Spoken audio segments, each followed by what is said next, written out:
Hello, Tower Guard friends. Hey, everybody, it's Jason Blaha here, and once again, it's time for another Orc Mode workout. Today was max effort, a lower day. Just a quick reminder for those of you who watch these videos, please click like down below. It would be greatly appreciated. Give me a birthday like. It is my birthday. I turned 44 today. So, a lot of bands today. So what are we going to do with this stuff? I'm making some adjustments, going more back to rotating max lifts, which you guys are going to see me do. And people thought I kind of went away from conjugate. I really didn't. I was just sticking with a few standard lifts for a bit. Now we're going to go back to doing back squats with the different bars. I've got to continue to work on my shoulder health so that I can get healthy enough to reusing the straight bar again. But the thing is, these bars all carry over. We're getting strong at every bar, and I'll be discussing some of that. We're going to be doing a lot of volume, a lot of it programmed off the maxes. And the beauty of this is that this is how we avoid overuse issues while doing all this rep work. It's how we avoid a lot of it is because a lot of the main lifts I have maxes to program off of. Training maxes, and I'll try to PR these every time I do one. Now today, remember when I couldn't even max this with this bar? 461. I had a max less than this not that long ago with this bar. Now I'm doing it with 65 pounds of band tension. And again, 518 has been my best straight weight max, so we're getting pretty good with the bands. And keep in mind, guys, bands are their own beast. Anyone who's trained with bands understands. A lot of people are like, oh, that's just the lockout. No, nope. Every one of my lifters, the first time they max against bands on any lift, they're like, this was not what I thought it was going to be. So that was 65 pounds. Now some people would be like, where is this 100 pounds? Isn't that the same bands you just used? Yes, it is. The way that they're pulled over, I've measured it, and when I set the bands up in this configuration, they're 155%, right? They're another 55% heavier tension at the top of a deadlift when I use this double over configuration I'm doing, which you guys can see there. So it's an easy way for me to turn a 65-pound band into 100. And again, it's tough. Like when I went for the last set, it almost ripped it out of my hands. It's almost like, man, I got to keep working that grip. But keeping in mind, bands are very, very hard on your grip. They're very hard on your grip. But at least we know that I can hold against band tension, 100 pounds of band tension with over 500 on the bar. We'll get the deadlift back up. And I'm doing all this supplemental work, and I think that's going to be the strategy that works best. I've hit my best deadlifts usually when I didn't do any real rep work on deadlifts. Hypertrophy work for all the supplemental lifts and rotating maxes has tended to give me good deadlifts, and I'm stronger now than when I've hit those other deadlifts. My squatting and lower body, everything's stronger. So we just have to keep building the back, and I'm adjusting everything I'm doing because I had that minor adductor and inflammation. I've been adjusting my footing, realizing that with my hip structure and everything, finding kind of my foot positions on everything that let me not strain any of that area. And really a lot of it's a little more toes forward, and that includes like my good mornings particularly. Okay. Same thing with the squatting. I'm noticing if I don't turn the toes out much, works very, very well. So what we did here, this is 321 plus 45 pounds of bands. The beauty of the amount of bands and chains that I have, if I want to take any given training max and work at 70% for tens, I can do roughly 70% of the bands or chains too. Now, the bands and chains don't have to be as perfect. Why? Because they don't contribute always to the entirety of the lift. They're a little bit different. They change the strength curves. But we're getting very, very close just by being pretty close with those. Like I don't have to have them to the pound, but I can put all the plates to the exact pound. So this is basically me running 70% of the bar weight, 70% of the band tension, basically doing tens with 70%. So 3 sets of 10. And it went pretty well, and I realized I probably sandbagged that max, and that's okay. I want to just hit good training maxes. Okay, I want to hit good training maxes from now on. I want to get confident in hitting maxes all the time without misses. Something that I need to do right now. I need them to feel good. I need them to be above 90%. But I think that's the way I need to go for a bit, and just try to PR whenever I can, and rotate through the lifts when I can PR. And we can look at the different lifts in the rep work, and I can assess at any given time how strong I am compared to the different lifts. I have a lot of practice doing that with myself. I have a lot of practice doing that with clients because I have a lot of lifters who run conjugate. And so I think that would be a surprise to a lot of people. They think, well, since he's not doing the exact textbook conjugate, with the speed days, with the bands and everything, he must not endorse it. No, I have clients who run that. And I have some clients with some pretty good lifts who run that. And some of my guys don't have bands or chains, but I would say my strongest pound for pound lifter right now, and again, all the coaches and other lifters who are on my private friends list, you guys know who he is. You guys have seen his lifts. Because again, a lot of coaches and a lot of power lifters who are on my private friends list, where all my clients are, they do follow this channel. You guys feel free to chime in, any of you, if you want. Obviously, don't try to drop the guy's name. But, I've got a guy who weighs 170 who trains conjugate, who pause benches 300. He back squats 485. He box squats 475. He can good morning 500, 525 conventional, 545 sumo. I've been coaching him quite a while. He's doing that at 170 pounds, which is, ludicrous. Now, he's not a tall guy, and that helps. And we're bulking him up to 180. At 180, that guy's going to be a 600-pound deadlifter. This is how we train him. We run the conjugate. He just doesn't have bands and chains. We have to use the bars he has. We do a lot of supplemental work. We have to change a lot of box heights. We do a lot of deadlift variations. We do a lot of grip widths on his benching. But that's how we get him there. Same thing. That's how Doug trains. You guys have seen Doug's pause bench with 340. You've seen him incline 305.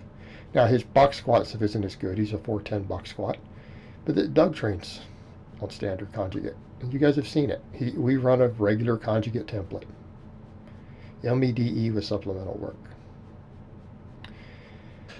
So let's come over with what we're doing. I went ahead and I realized I can increase on the safety bar good mornings. I found my groove. I found my hip and foot position that lets me not aggravate any of the adductor.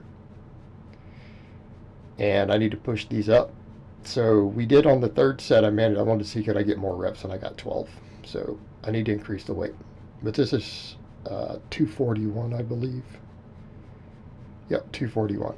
For those who are curious, where do we get the math and they see the 2 plates, it's a 61-pound bar. You can go check Titan's website. And those are obviously calibrated plates, so we know they are exactly 45 pounds. No wiggle room. So 241. I need to increase this though. So now that I found my groove, I can go a little harder on it. This brings up my deadlift. My deadlift before, I felt like when I first hit the 615 originally, these helped a lot. Now I'm going to need more grip work. We're definitely going to need more grip work with all of it. Because again, that bar, and it's got to be grip work more specific to that bar. I mean, all the loaded carries and stuff, they're helping, but I'm probably going to cut some of that out and just focus more on my slower cardio.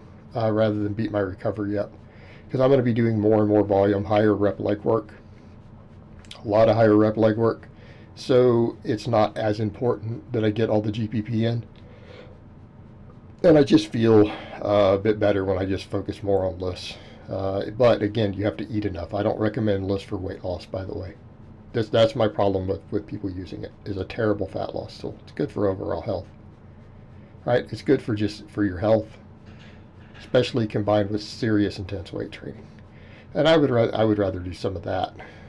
So again, I'm going to focus on just all my grip training is going to need to be on my 4 days, because also I notice it feels like my hands get almost an overtrained thing from doing all of the loaded carries and stuff too. So I think I'm just going to do the stuff I'm doing in these videos, and I'm doing a lot of grip work now if you guys look at what I'm doing, and then some pinch block work like today, which I've already done 1 set. I'll do some more while this is rendering. So I decided, let me just do some shrugs, right? And I'm going to use the other deadlift bar, the less aggressive one. This is my Rogue Ohio deadlift bar. The deadlift bar I normally pull with heavy is the Texas deadlift bar. It is more aggressive.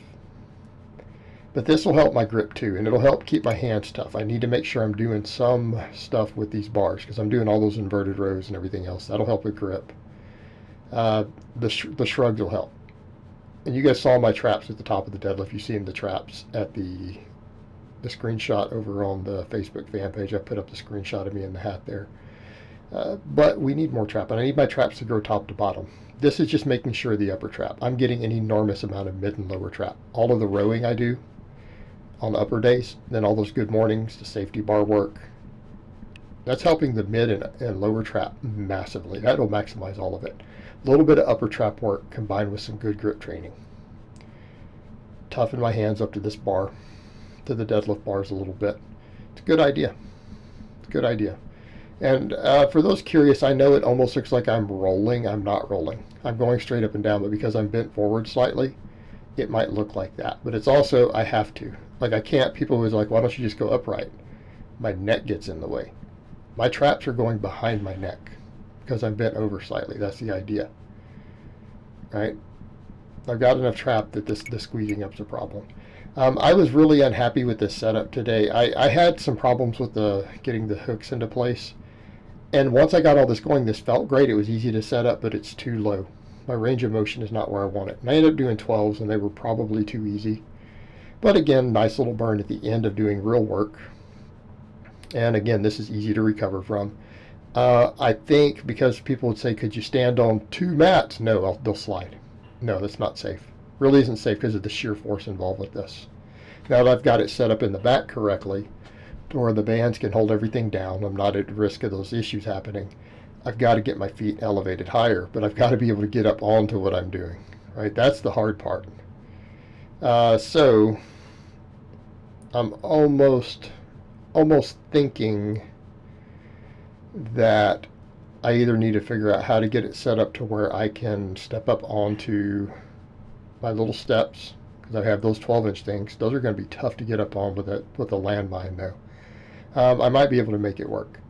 Failing that, I think the red plates, right? The Rogue, whatever they're called. I don't remember what they're called. They're most expensive ass plates, those thick ones. They're 2.5 inches though.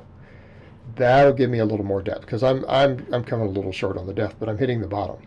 And it helps that I'm standing on the 1-inch mats, but I really need to be higher. And I need to be on something that's not going to slip. Okay, this is not worth getting hurt over.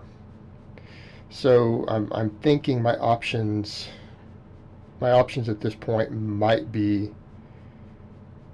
the red plates, or to go to the others, to go back to those 12-inch boxes I have. Those would probably work also. So I need to figure out what I'm going to do next time. But this range of motion isn't quite good enough. We need a little bit more. I need this to be deeper, right? I need this to carry over to some pretty deep squatting, within reason, or at least to a parallel squat. And this is above parallel at this point. This is not workable. But that's going to be the other thing, is finding the positions where I can get the little bit better depth on the back squats, and try to hit depth on all those maxes and all the stuff I'm doing, because I don't have an emotional attachment to all this band and chain work, right? That's the other thing. There's no stress of saying, oh, I've got to make sure I hit a certain lift on camera. I've got to get to the 600. I've got to do this, got to do that. There's no attachment there. Now we just come in and max and get stronger.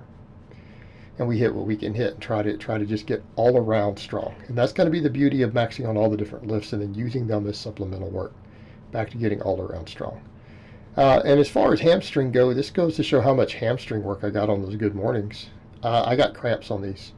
The first set, I got my 20. My hamstring cramped. I had to massage it before I did the second set, and I think I got to around 18 reps, and I couldn't get more. Now, I normally do 3 sets of 20 with this. My hamstrings just could not take it today. I guess the extra work on those good mornings combined with everything else, my hamstrings were done. They reached their limits. Now, I would like a little more, so what I think I might do, I might leave my reverse hyper loaded up, and I might do tomorrow, a couple of sets, right? A couple of sets, just to make sure I'm getting all the low back and glute and hamstring work I need on one of my off days, right? And that might be what we do, because I'm going to cut out a lot of the other supplemental stuff and mostly focus on things like abs and cardio and stuff, mostly on my off days more. And so a little bit of reverse hypers probably wouldn't be a bad idea, because they came up short today. And it was just because my hamstrings couldn't take it. My hamstrings were done. I guess those good mornings really did a lot, and especially pulling against bands probably contributed. Like, bands always create cramps and DOMs. And I did that heavy pull against heavy bands. So it's probably a factor too. But overall, happy with today's work. Some things I need to adjust with the hip belt squat. I'm going to make some adjustments on the upper body, of course, which you guys will see next time. So I hope it's been informative, and I will talk to you guys next time.